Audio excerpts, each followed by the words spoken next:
Artificial Intelligence ကျွန်တော်တို့ပုံမှန်ခေါ်နေကြကတော့ AI ပေါ့ဒီနေ့ခေတ်မှာ AI ကနေရာလို့လိုမှရှိနေပါတယ်ကျွန်တော်တို့ဖုန်းတွေအလုပ်လုပ်လိုက်တဲ့အချိန်ကနေစပြီး social media သုံးတဲ့အချိန်တွေ video ကြည့်တဲ့အချိန်တွေနောက်ဆုံး message လေးတစ်ကြောင်းရေးလိုက်တဲ့အချိန်တွေထိဒါပဲအားလုံးရဲ့နောက်ွယ်မှာ AI ကအလုပ်လုပ်နေပါတယ်ဒီနေရာမှာတစ်ခုမေးစရာရှိတာက AI ကဘာလဲဆိုတာကျွန်တော်တို့တကယ်ပဲနားလည်ရလားအများစုကတော့ AI ဆိုတာ ChatGPT လို့ပဲထင်ကြတယ်တချို့ကျတော့လည်းပုံလေးထုတ်ပြီးတဲ့ channel တွေတစ်ခုတချို့ကျတော့ smart chat သုံးလို့ရတဲ့ application တစ်ခုစသဖြင့်ထင်ကြတာပေါ့ဒါပေမဲ့ AI ဆိုတာအဲ့ဒီထက်အများကြီးပိုပါတယ်ဒါဆိုရင် AI ကဘာလဲ AI ရဲ့အဓိကလုပ်ဆောင်ချက်ကတော့စက်တွေကိုလူတွေလိုမျိုးစဉ်းစားနိုင်သင်ယူနိုင်ဆုံးဖြတ်ချက်တွေချနိုင်အောင်သင်ကြားပေးတာပါ AI စနစ်တွေက data တွေကိုခွဲခြမ်းစေပြတယ် pattern တွေရှာဖွေတယ်အဲ့နောက်မှာတော့ရှာဖွေထားတဲ့ pattern တွေကိုသုံးပြီး prediction လို့ခေါ်တဲ့ command ချက်တွေ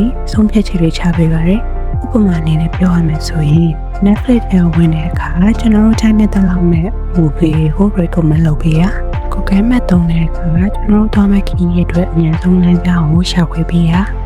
ဖုန်းလောက်ဖွင့်တဲ့အခါမျက်နှာကို scan လုပ်ပြီးတော့ဖွင့်လို့ရတာဒီဖုန်းမှာပါတဲ့ Siri လိုမျိုးကျွန်တော်တို့ပြောလိုက်တဲ့အတန်ကိုနားလဲတဲ့ voice assistant တွေ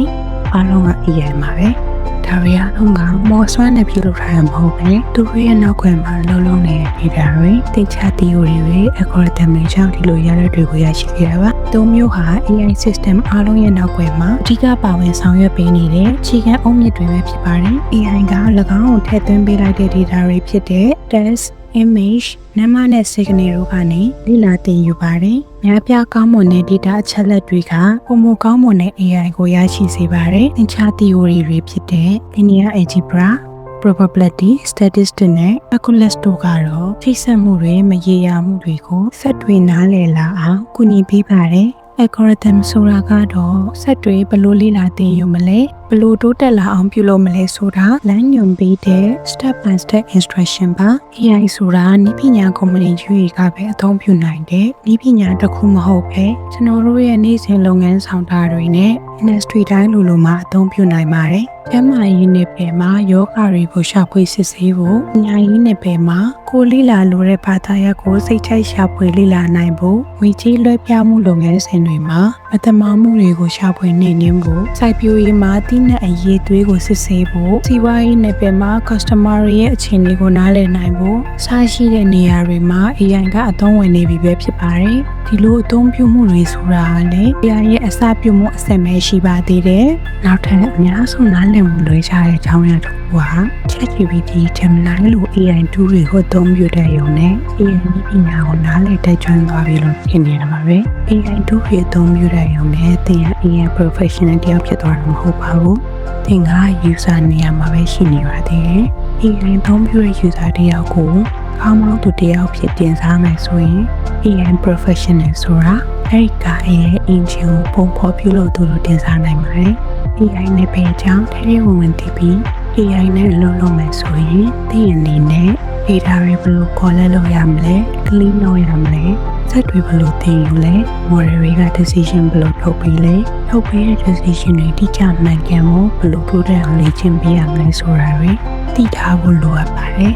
ဒါကတော့ AI သုံးပြုသူနဲ့ဖန်တီးသူတွေကြားကွာခြားချက်အကြောင်းမှာဆက်ပြီး AI နည်းပညာကိုကျွန်တော်တို့လေ့လာထားတဲ့လားစဉ်းစားကြည့်အောင်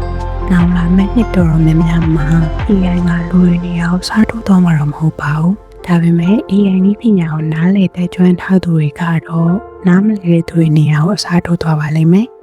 ဆိုတော့ AI ကိုလေ့လာဖို့ကအလုပ်တစ်ခုရရုံအတွက်တည်းမဟုတ်ပဲအနာဂတ်မှာလိုက်ရောညီတွေဖြစ်အောင်နေနိုင်မှုအတွက်လို့ပြောရင်ပုံမှန်ပါလိမ့်မယ်ကဲ၍ဒီဗီဒီယိုကြည့်နေတဲ့သူကကျောင်းသား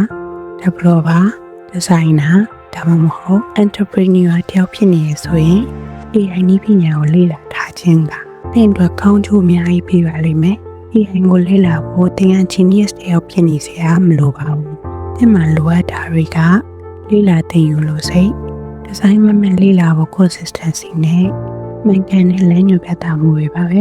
နောက်ဆုံးအနေနဲ့ AI ဆိုတဲ့အရာကကျွန်တော်တို့လွှမ်းမိုးသွားဖို့ရှိနေတာမဟုတ်ပါဘူးကျွန်တော်တို့ကိုကိုညီဖို့လမ်းညွှန်ပြသဖို့နဲ့ကျွန်တော်တို့ရဲ့စွမ်းဆောင်ရည်ကိုမြင့်တင်ပေးဖို့အတွက်ရှိနေတာပါ